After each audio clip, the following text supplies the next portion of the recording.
eh, apa yang disampaikan oleh penulis tadi sebetulnya sudah gamblang. Isinya pun mulai dari pendahuluan sampai telah menggambarkan apa sebetulnya ingin disampaikan. Bahkan menurut saya setelah saya membaca 3 hari saya membaca buku ini, Pak.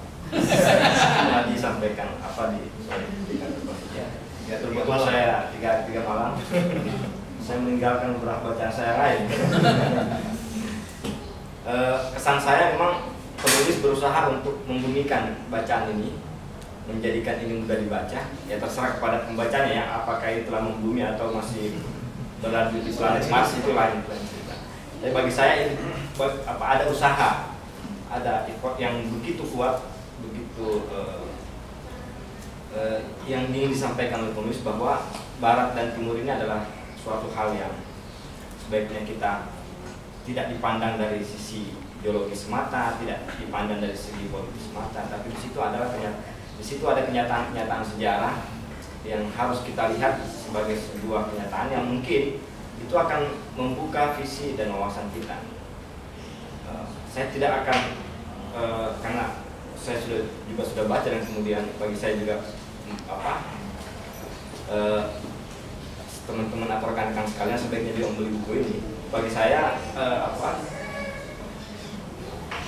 saya memandang dari 3 hal tadi, ada dominasi, relasi, dan globalisasi sebagaimana yang ditulis dalam judul buku ini.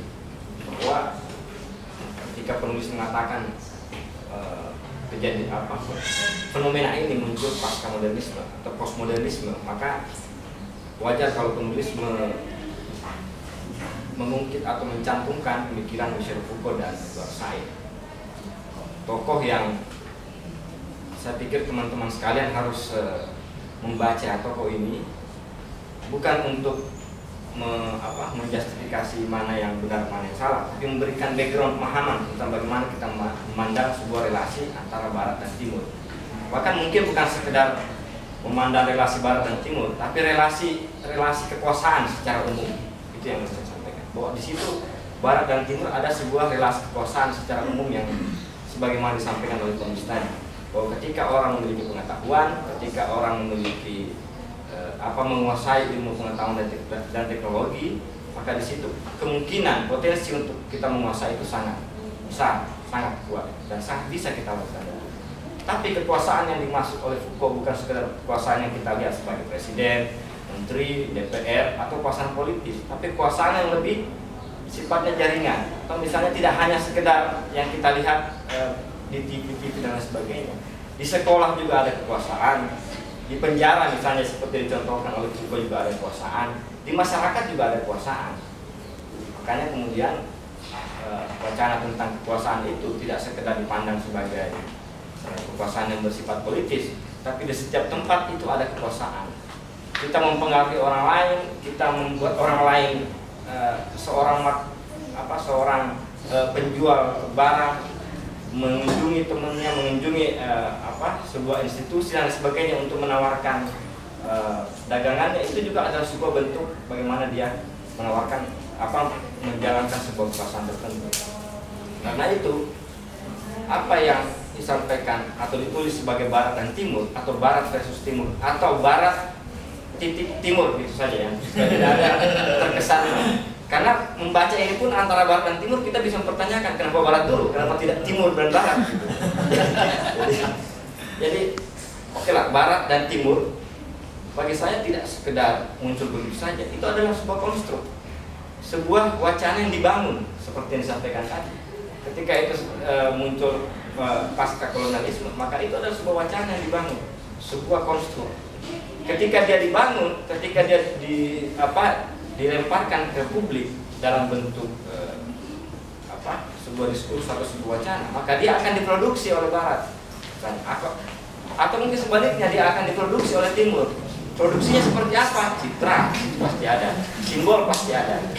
Makanya kemudian penulis juga menyampaikan di sini bagaimana kemudian media-media nasional gitu menggambarkan dominasi itu tidak sekedar apa adanya, tapi di situ ada intensi.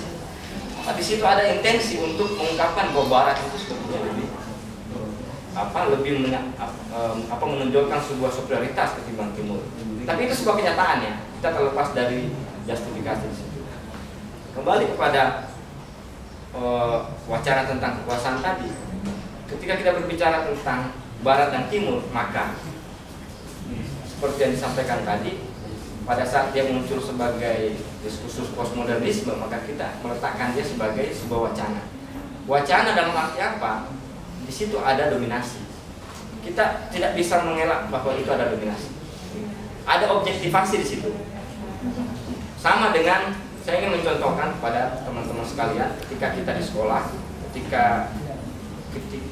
kita di rumah sakit, ketika kita di sebuah tempat-tempat, di situ ada narapidana dan sebagainya. Siapa yang menentukan orang sebagai seorang kriminal?